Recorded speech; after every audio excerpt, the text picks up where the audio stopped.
નમસ્કાર. સ્ક્રીન ઉપર અત્યારે આપ જે બુક મારા હાથમાં જોઈ રહ્યા છો, જેઈઈ ની એડવાન્સની આ બુક છે. બજારમાં આની કિંમત 1000 ઉપરની હોઈ શકે, પરંતુ હું આપને કહું કે આ બુક આપણને ફ્રી મળી રહેશે. શું આપ માનશો? જી બિલકુલ, આ બુક આપણને ફ્રી મળી રહેશે. પણ કેવી રીતે? પુસ્તક પસ્તીમાં ન જાય એવા સારા ઉદ્દેશ્યથી પુસ્તક સેવા યજ્ઞ સંસ્થાની સ્થાપના કરવામાં આવી છે. પુસ્તક સેવા સમિતિ એનું સંચાલન કરે છે. આ સંસ્થાના સ્થાપક સમિતિના સભ્ય ચેતનભાઈ ચનિયારા આજે અગ્ર ગુજરાતના મહેમાન બન્યા છે.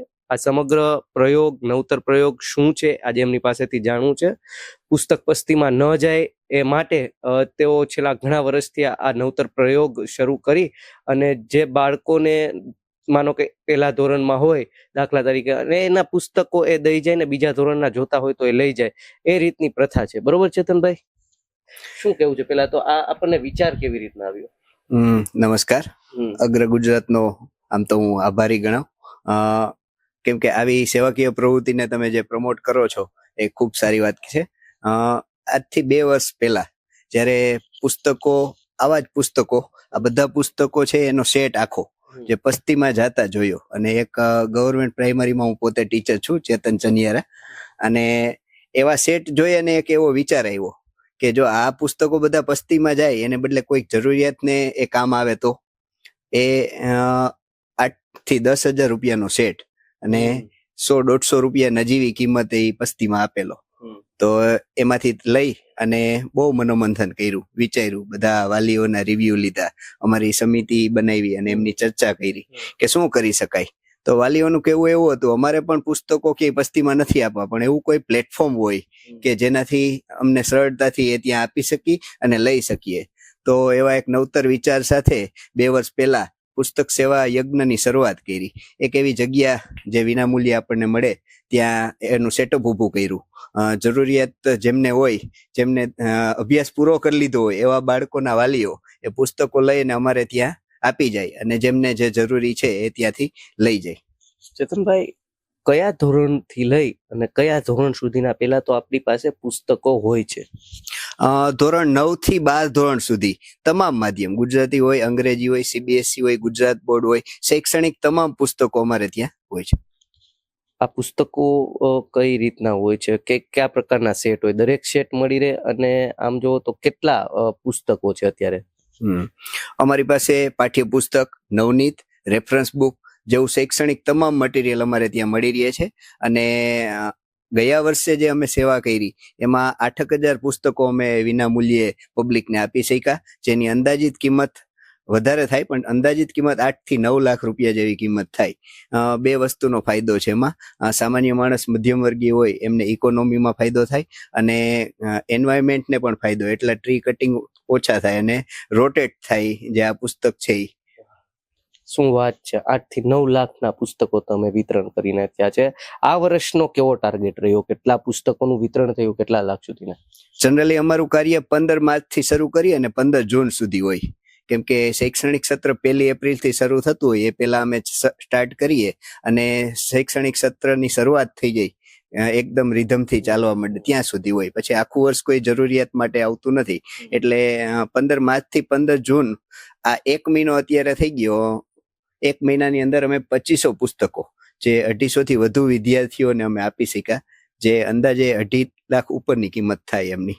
આખી ચેન કઈ રીતના ચાલે છે? માનો કે પેલા તો આપને પુસ્તકો લેવા માટે લોકોએ ક્યાં આવવાનું રહેશે? આજે અગ્ર ગુજરાતના માધ્યમથી આપનું એડ્રેસ જણાવી દો.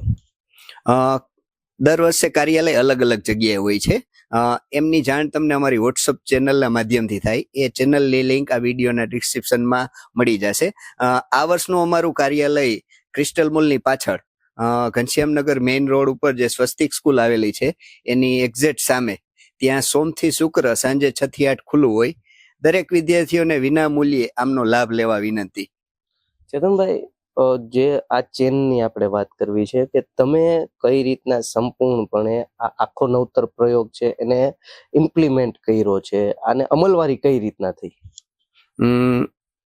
પુસ્તક સેવા સમિતિ છે અમારી, જેમાં 12 થી 15 મિત્રો છે મારી સાથે જોડાયેલા. ગયા વર્ષથી માંડીને આ વર્ષે પણ એમનો બધાનો ખૂબ સારો એવો સપોર્ટ છે. અમારા 9 કલેક્શન સેન્ટર છે આખા રાજકોટમાં. માધાપર ચોકડી હોય, જીવરાજ પાર્ક હોય, ઇન્દિરા સર્કલ હોય, નાના મવા રોડ હોય, એવી રીતના અલગ અલગ જગ્યાએ અમે 9 કલેક્શન સેન્ટર બનાવ્યા છે. ત્યાં લોકોએ પુસ્તકો દાન આપવું હોય તો ત્યાં અમારા કલેક્શન સેન્ટર ઉપર આપી અને ત્યાં એને પોતે દાન આપી શકે છે. અને જેમને કોઈને પુસ્તકોની જરૂરિયાત હોય એમને લેવા માટે અમારું મુખ્ય કાર્યાલય જે સ્વસ્તિક સ્કૂલની સામે ક્રિસ્ટલ મોલની પાછળ ત્યાં આવવાનું રહેશે.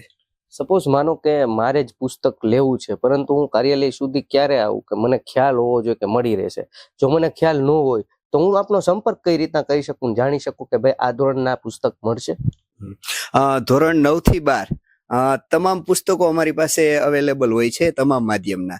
છતાંય તમે જ્યારે અમારા કાર્યાલય આવો, કાર્યાલયનું સરનામું અને એ બધું દર વર્ષે અમે વોટ્સઅપ ચેનલ છે એના માધ્યમથી અપડેટ થતું હોય.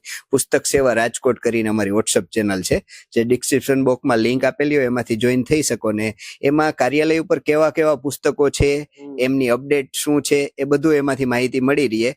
અને તમે જ્યારે પ્રથમ વખત અમારા કાર્યાલય આવો ત્યારે તમને જેટલા અવેલેબલ પુસ્તકો હોય એ મળી જાય. ત્યાર પછી કોઈ પણ પુસ્તકોની તમારે હજી વધુ જરૂરિયાત છે તો અમારી ઇન્ક્વાયરી બુક છે, એમાં તમે એમની નોંધ કરી દો. અને જ્યારે એવા પુસ્તકો આવે ત્યારે અમારી સમિતિના હાથમાં એ પુસ્તકો જોઈતા આવતા હોય, વેઇટિંગમાં તમારો વારો આવે એટલે તમને સામેથી જ કોલ આવી જાય અને તમારે બીજો ધક્કો પણ કાર્યાલય ઉપર ન થાય એવી સરસ મજાની સિસ્ટમ અમારી સમિતિના સહકારથી કરી શકીએ છીએ. ખૂબ જ સરસ, ખૂબ જ સરસ. લોકોનો પ્રતિસાદ કેવો મળી રહ્યો છે? કેમ કે 2500 જેટલા જો તમે બુક વિતરણ કરી દીધા હોય એ પરથી કહી શકાય લોકોનો પ્રતિસાદ કેવો છે? ખૂબ સરસ. આમ અમે જેટલું ધાર્યું નહોતું એટલો પ્રતિસાદ ગયા વર્ષે મળેલો. કેમ કે 8000 પુસ્તકો અમે એમ કહી કે આપી શકાય એમ નહીં, પણ લોકોએ આપ્યા ત્યારે આપી શક્યા ને. એટલે લોક સહકાર તો મેઇન છે. એટલે અમારું કામ એવું છે કે આમાં રોટેશન ચાલે છે. કોઈ વિદ્યાર્થી હોય 9મું ધોરણ પાસ કરી લે, એમનું રિઝલ્ટ આવી જાય એટલે 9મા ધોરણના પુસ્તકો અમને આપી જાય, સામે અમે એને 10માનો સેટ આપીએ. અને ઘણા એવા વિદ્યાર્થી હોય કે જે પુસ્તકો આજુબાજુમાં આપી દીધા હોય તો પણ ચાલે, અમે એમને સામે રોટેશન ન કરે તો પણ એમને સેટ આપીએ છીએ પુસ્તકો. આજે અગ્ર ગુજરાતના માધ્યમથી એક મેસેજ શું લોકોને પહોંચાડવો છે? આગામી વિઝન હજી શું રહેશે આપના, એના વિશે પણ એક ખાસ સંદેશો લોકોને આપવા માંગીશ કે 9 થી 12 ધોરણના જે પુસ્તકો હોય, 9 થી 12 એટલા માટે કહું છું કે 1 થી 8 ધોરણના પુસ્તકો, હું પોતે ટીચર છું એટલે ગવર્મેન્ટની ગાઈડલાઈન મુજબ 19 જેવા પુસ્તકો એમાં ચેન્જ થાય છે. અને બાકીના જે પુસ્તકો અમુક આવે છે તો એમાં અંદર ફિલઅપ કરવાનું, રાઇટઅપ કરવાનું હોય એટલે એ રીયુઝ ના થાય. 9 થી 12માં જનરલી એનસીઆરટી ને એ બધી રેફરન્સ બુક ને બહુ કોસ્ટલી હોય છે, એટલા માટે અમે આ વર્ષે 9 થી 12નો ટાર્ગેટ રાખ્યો છે. તો 9 થી 12 ધોરણના કોઈ પણ પુસ્તકો તમે પસ્તીમાં ન આપતા, એ અમારો કાર્યાલયનો કોન્ટેક્ટ કરી, અમારા કલેક્શન સેન્ટર છે એમનો કોન્ટેક્ટ કરી અને ત્યાં તમારો ખાલી 10 થી 15 મિનિટનો સમય કાઢીને ત્યાં જમા કરાવો. કોઈક વિદ્યાર્થીને એ અચૂક કામ આવશે. અને ખાસ તો હું ખાનગી શાળાઓને એક સંદેશ આપવા માંગુ છું તમારા માધ્યમથી કે જો તમારી શાળામાં ઘણી બધી જગ્યા હોય, એક એવો કોર્નર જ રાખો તમે કે ત્યાં તમારે જે આગળ ભણી ગયેલા બાળકો હોય એમની પાસે વધારાના પુસ્તકો હોય ત્યાં એ કોર્નરમાં વ્યવસ્થિત મૂકી દે. પછી નેક્સ્ટ યર વાળા જેમને જે જરૂરિયાત હોય એમાંથી લઈ લે તો આ કામ ઘણું સરળ બને અને ઘણા લોકોને ઉપયોગી પણ થાય. નેક્સ્ટ વિઝન શું છે હવે? નેક્સ્ટ વિઝન અમારી પાસે અત્યારે સ્ટોરેજ પ્રોબ્લેમ છે. કોઈ એવી સંસ્થા જો અમને કંઈ સ્ટોરેજ વ્યવસ્થિત આપે તો અમે આ કાર્ય ફૂલી યર આખું વર્ષ ચલાવવા માંગીએ છીએ. કોઈને વચ્ચેથી દાખલા તરીકે 11મું કરતા હોય એમને જાન્યુઆરીથી આઈ થિંક 12th સ્ટાર્ટ થઈ જાય તો એમને પુસ્તકો જોતા હોય તો અમે નથી અત્યારે આપી શકતા. અથવા કોઈ સ્પર્ધાત્મક પરીક્ષાની તૈયારી કરતા હોય, કોઈને 2-4 બુક જોઈતી હોય, સ્પર્ધાત્મક વાળાને શું હોય કે બધી બુક પરચેઝ કરવી ના પોસાય. હા, તો એવી કોઈ બુકની ગમે ત્યારે જરૂરિયાત પડે, જો એવી કોઈ જગ્યા અમને કોઈ સંસ્થાના માધ્યમથી પ્રોવાઈડ થાય તો અમે આ કાર્ય આખું વર્ષ ચલાવવા માંગીએ છીએ. અમે પણ આજે અગ્ર ગુજરાતના માધ્યમથી લોક અપીલ કરી રહ્યા છીએ કે જે કોઈ પણ આ વિડીયો જોઈ રહ્યા છે, એપિસોડ જોઈ રહ્યા છે, સૌપ્રથમ તો ચેતનભાઈ અને તેમની ટીમને ખૂબ ખૂબ અભિનંદન કે તેઓએ રાજકોટની અંદર એક આવો નવતર પ્રયોગ લઈ આવ્યા છે કે પાઠ્ય પુસ્તક કોઈ પણ હોય એ પસ્તીમાં ન જાય. તમે પુસ્તકને એકવાર વાંચી ગયા છો, એ પુસ્તક જમા કરાવો, બીજું પુસ્તક લઈ જાઓ. આ એક રોટેશન ચાલતું રહે. પુસ્તક જ્યાં પહોંચવું જોઈએ ત્યાં પહોંચે, વિદ્યાર્થી સુધી પહોંચે, એને કામ આવે. ત્યારે આ નવતર પ્રયોગની અંદર તેમને જગ્યાની જરૂર છે. તો આપ જો એમને આ એક લોક ભાગીદારીથી જ જોડાયેલો આખો પ્રોજેક્ટ છે. તમે જ આની અંદર છો, તમારી લોક ભાગીદારીથી જ ચેતનભાઈને તેઓ આ નવતર પ્રયોગને આગળ વધારી રહ્યા છે. તો ખાસ આપ જો આ એપિસોડ જોતા હો તો આ લોક ભાગીદારીને વધુ ને વધુ આગળ વધારો, અને જો આપની પાસે જગ્યા હોય તો એમનો અચૂક સંપર્ક કરજો. ફરી મળીશું આવા જ એક નવા વિષય સાથે, આવા જ એક નવા મહેમાન સાથે. ત્યાં સુધી મને આપો રજા. જોતા રહો અગ્ર ગુજરાત.